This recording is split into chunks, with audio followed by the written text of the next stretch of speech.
तो हेलो दोस्तों, good morning. आप सब कैसे हो?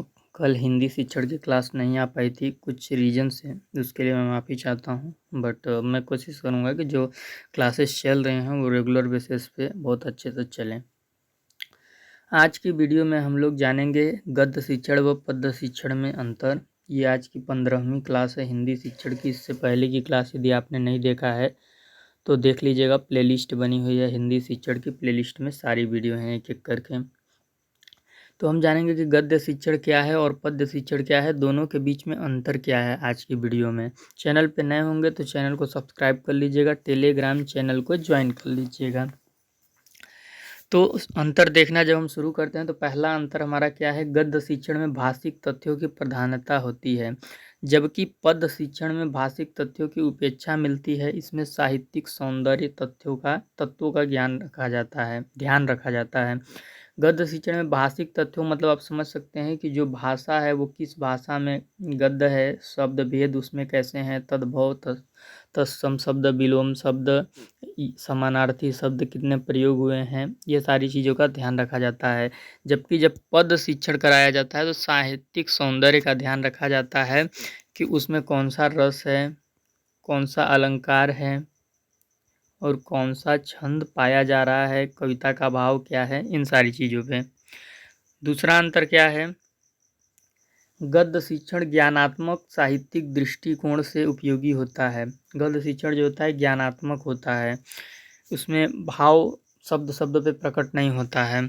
हमारे सभी सामाजिक, शैक्षिक, राजनीतिक, सांस्कृतिक, राष्ट्रीय और अंतर्राष्ट्रीय क्रियाकलाप गद्य साहित्य पे ही आधारित होते हैं, गद्य साहित्य के ही माध्यम से संपन्न होते हैं। जो हमारे यहाँ न्यूज़ वगैरह भी आप देखते हैं वो गद्य के ही रूप में होते हैं, एक लेख के रूप में होते हैं, कविता के माध्यम से नहीं होते हैं। तो जो हमारे देश की सामाजिक, शैक्षिक, राजनीतिक, सांस्कृतिक, राष्ट्रीय और अंतर्राष्ट्रीय क्रियाकलाप है गद्य साहित्य पे ही निर्भर करती है। जबकि सौंदर्यात्मक साहित्य कविता के माध्यम से संभव है। यदि हमें किसी चीज़ का भाव प्रकट कराना है तो वो कविता के माध्यम से संभव है। कविता से अनुभूति होती है, व्यक्ति महसूस करता है। आप एक निबंध पढ़िएगा तो कम भाव आपके मन में जागृत होगा, और वहीं आप एक गाना सुन लीजिएगा तो आप ज़्यादा गाना के प्रति आकर्षित हो जाएंगे।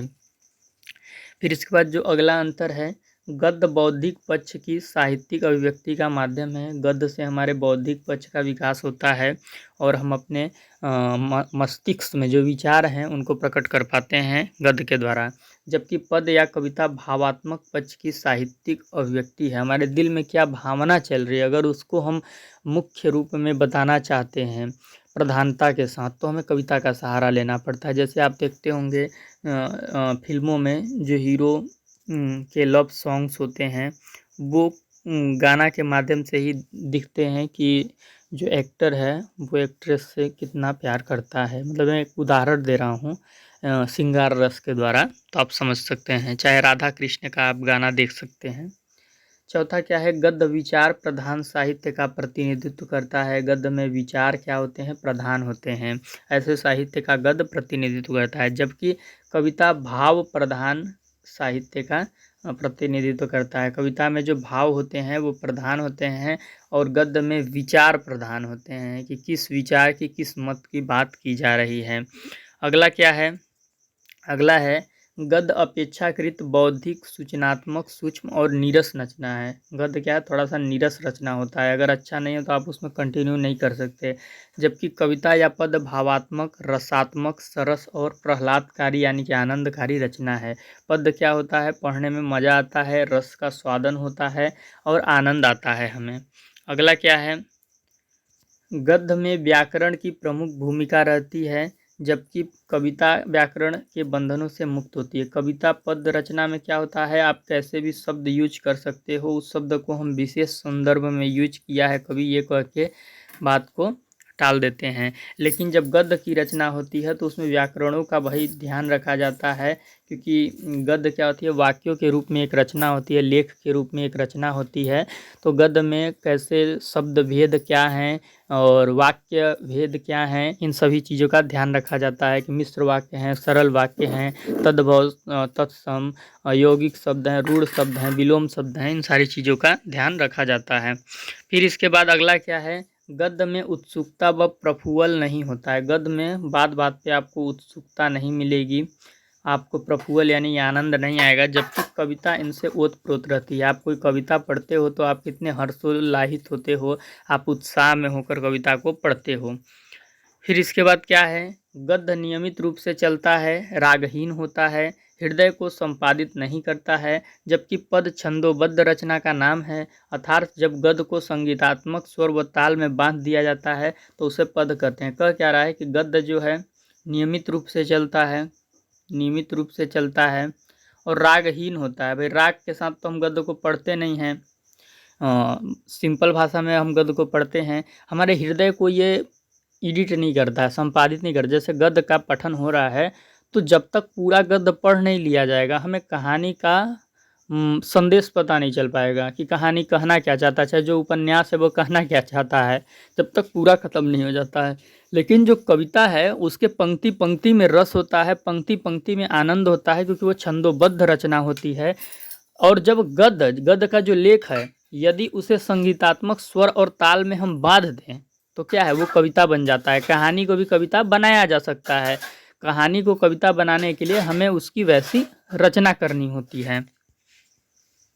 आगे हम लोग देखते हैं, गद्य शिक्षण का मुख्य उद्देश्य विद्यार्थियों के ज्ञान, अर्थबोध, शब्द भंडार, भावाभिव्यंजना में सहायता पहुंचाता है, जबकि पद शिक्षण का उद्देश्य कविता का पाठ हृदयंगम करना है। गद्य शिक्षण का जो मुख्य उद्देश्य होता है, बच्चा ज्ञान प्राप्त करे, अर्थबोध यानी शब्दों का अर्थ समझ जाए, शब्द भंडार यानी उसके डिक्शनरी में इंक्रिएज हो, और भावाभिव्यंजना अपने भाव को व्यक्त कर सके, ये सब उद्देश्य होता है। पद शिक्षण का उद्देश्य होता है कि कविता का जो भाव है, कविता का जो कवि जो कहना चाहता है वो उसके हृदय में समा जाए, यानी वो भाव को समझ पाए। ये मेन उद्देश्य होता है पद शिक्षण का।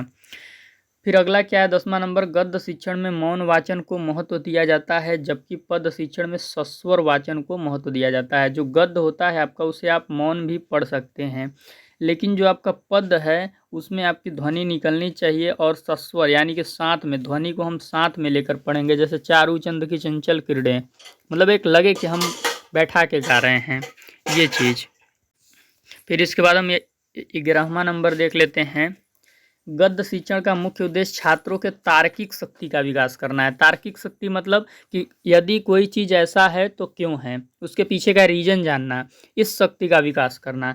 जबकि पद शिक्षण का मुख्य उद्देश्य छात्रों को सौंदर्य बोध की शक्ति का विकास करना है। जैसे कोई वस्तु है, इसकी सुंदरता क्या है, इसकी सुंदरता क्या है, इस चीज़ की शक्ति का विकास करना। सौंदर्य बोध वही होता है कि जो काव्य है उसकी सुंदरता क्या है, तो काव्य की शोभा कौन बढ़ाता है, अलंकार, रस, छंद, ये सब सारी चीज़ें, यानी काव्य ने क्या क्या श्रृंगार कर रखा है, तो जागृत करना है। ब्रह्मा है, गद्य के पाठ को अनेक अन्वितियों या खंडों में विभाजित करके पढ़ाया जाता है। जब भी आप लेसन प्लान हिंदी का बनाइएगा तो आप एक अन्विति में नहीं पढ़ाइएगा, यानी एक खंड में नहीं पढ़ाइएगा। जो गद्य होता है, ये मान लीजिए आपको पूरा गद्य है तो एक अन्विति में आप इतना 4 लाइन ले लेंगे, उसको पढ़ाएंगे, फिर बोधात्मक प्रश्न करेंगे, फिर दूसरे नीचे के 4 लाइन ले लेंगे, फिर उसमें आप पढ़ाएंगे, बोधात्मक प्रश्न करेंगे। तो इस तरीके से जो गद्य शिक्षण किया जाता है वो कई अन्वितियों का मतलब कई खंडों में हम गद्य को तोड़ कर पढ़ाते हैं, थोड़ा थोड़ा लाइन में, जैसे 4-4 लाइन में तोड़ लिए,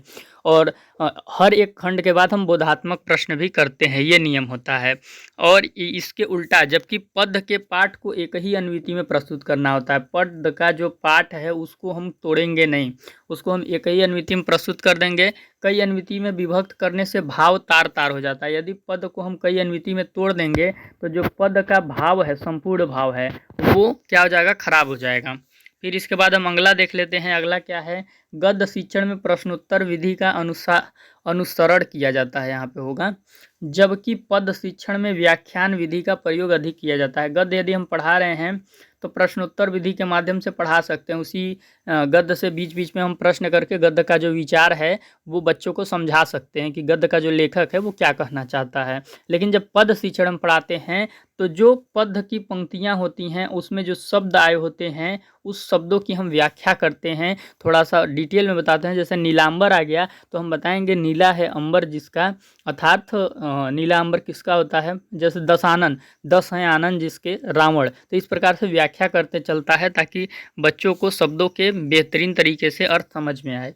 जब शिक्षक गद्य शिक्षण की व्याख्या करता है तो विद्यार्थियों के शब्द भंडार में वृद्धि होती है। गद्य शिक्षण जब पढ़ाता है तो विद्यार्थियों के शब्द भंडार में वृद्धि होती है और पद्य की व्याख्या से बच्चा के भाव का स्पष्टीकरण होता है। यदि उसके सामने अब दोबारा कोई कुछ बोलेगा तो वो उसके भाव को समझ पाएगा, यानी उसके भावात्मक विकास उसका ज़्यादा होता है, अफेक्टिव डोमेन उसका ज़्यादा चेंजिंग होता है, ये समझ सकते हैं आप। फिर इसके बाद गद्य शिक्षण में सभी विषयों पर चर्चा करना संभव है, पर पद्य शिक्षण में सभी विषयों पर चर्चा करना संभव नहीं है क्योंकि पद्य भाव से बंधे होते हैं। गद्य शिक्षण को हम किसी अन्य विषयों से जोड़ सकते हैं, जैसे कोई महात्मा गांधी का पाठ है तो उसे हम सामाजिक विज्ञान से भी जोड़ के थोड़ा सा पढ़ा सकते हैं कि आधुनिक समय में ये आंदोलन हुआ था, ऐसे दूसरे तरीके से। लेकिन जो पद्य है उसको हम अन्य विषयों में नहीं ले जाएंगे। अगर अन्य विषयों में हम ले जाते हैं तो किस चीज़ की खतरा बनी रहती है देख लीजिए, क्योंकि पद्य जो होते हैं भाव से बंधे होते हैं। अन्य विषयों से उसका अगर हम संबंध स्थापित करें तो दूसरे विषयों से इसका संबंध स्थापित करने पर भाव के विलुप्त होने की आशंका रहती है कि जो पद्य का भाव है वो खत्म हो जाएगा और पद्य दिशाहीन हो जाती है। पद्य का जो कवि होगा वो किस दिशा में पद्य को ले जाना चाहता है, आप दिशा भटक जाएंगे यदि पद्य का संबंध आप अन्य विषयों से कर देते हैं तो इसलिए गद्य जब आप पढ़ाइए तो अन्य विषयों से उसका सहसंबंध स्थापित कर सकते हैं, लेकिन जब पद्य पढ़ाइए तो थोड़ा बचिए। पद्य जब पढ़ाइए तो जो कवि कहना चाहता है उसी दिशा में जाने का प्रयास कीजिए और उसी के दिए गए शब्दों के द्वारा ही पद्य के भाव को निकलवाने का कोशिश कीजिए। अगला क्या है, गद्य को कंठस्थीकरण करना कठिन होता है। गद्य देखते हैं कि आप बहुत बड़ा होता है, राम ऐसे आया खाया फिर वहाँ उसके साथ ऐसी घटना घटी, तो आप पूरा याद नहीं कर सकते। लेकिन जब पद को छोटे बच्चे आसानी से कंठस्थीकरण कर लेते हैं, पर्वत कहता शीश उठाकर, मछली जल की रानी है, या भारतवर्ष हमारा है, हमको प्राणों से प्यारा है, ये सब जो कविताएँ होती हैं छोटे बच्चे बहुत ही आसानी से याद कर लेते हैं। लेकिन आप गद्य देखे होंगे उनको एक भी गद्य याद नहीं होता है। तो गद्य को कंठस्थीकरण करना कठिन होता है जब पद्य को छोटे बच्चे जबकि पद्य को छोटे बच्चे आसानी से कंठस्थीकरण कर लेते हैं, बड़े बच्चे नहीं करते हैं, छोटे बच्चे की बात यहाँ पे हो रही है। गद्य शिक्षण के अभ्यास कार्य में भाषा कार्य, शब्द भेद, अर्थ भेद, वर्णों की शुद्धता, निरर्थक शब्द पर ध्यान दिया जाता है। गद्य शिक्षण का जब आप HW होमवर्क देंगे तो आप शब्द भेद जैसे विलोम शब्द दे देंगे, समानार्थी शब्द दे देंगे, कुछ वर्ण अशुद्ध हैं उनको शुद्ध बनाने के लिए दे देंगे, संज्ञा सर्वनाम क्रिया का कुछ अभ्यास दे देंगे। इस चीज़ पे ध्यान दिया जाता है। जबकि पद शिक्षण के उपरांत अभ्यास कार्य में सौंदर्य विज्ञान यानी रस से संबंधित क्वेश्चन, छंद से संबंधित क्वेश्चन, अलंकार और कविता का क्या भाव है उससे संबंधित क्वेश्चन दिया जाता है। और क्लास में जब शिक्षण भी कराया जाता है तो बच्चा को जानकारी, अगर गद्य पढ़ा रहे हैं तो शब्द भेद, अर्थ भेद, वर्णों की शुद्धता, निरर्थक शब्द भेद, इन सारी चीज़ों पे हम फोकस करेंगे। और जब हम पद्य पढ़ा रहे हैं तो कविता का भाव क्या है, कवि किस भाषा में लिखा है, कवि क्या कहना चाहता है, कवि का उद्देश्य क्या है, रस कौन कौन सा प्रयोग हुआ है, छंद कौन कौन सा प्रयोग हुआ है, अलंकार कौन कौन सा प्रयोग हुआ है, ये सारी चीज़ों का ध्यान दिया जाता है। तो आई होप आज की वीडियो में आपको पद्य शिक्षण व गद्य शिक्षण के बीच में अंतर पता चल गया होगा। तो यदि आप काव्य सौंदर्य के बारे में आपको नॉलेज नहीं है कि काव्य सौंदर्य क्या होता है, रस छंद अलंकार, तो देखूंगा जब हिंदी शिक्षण की क्लासेस पूरी तरीके से समाप्त हो जाएंगी तो एक वीडियो मैं इस पे लाने का कोशिश करूंगा जिससे कि आपको रस छंद अलंकार का ज्ञान हो जाए। तो आई होप आज की वीडियो आपको अच्छी लगी होगी और आपको समझ आ गया होगा। जो समझ नहीं आया होगा तो आप हमसे पूछ लीजिएगा।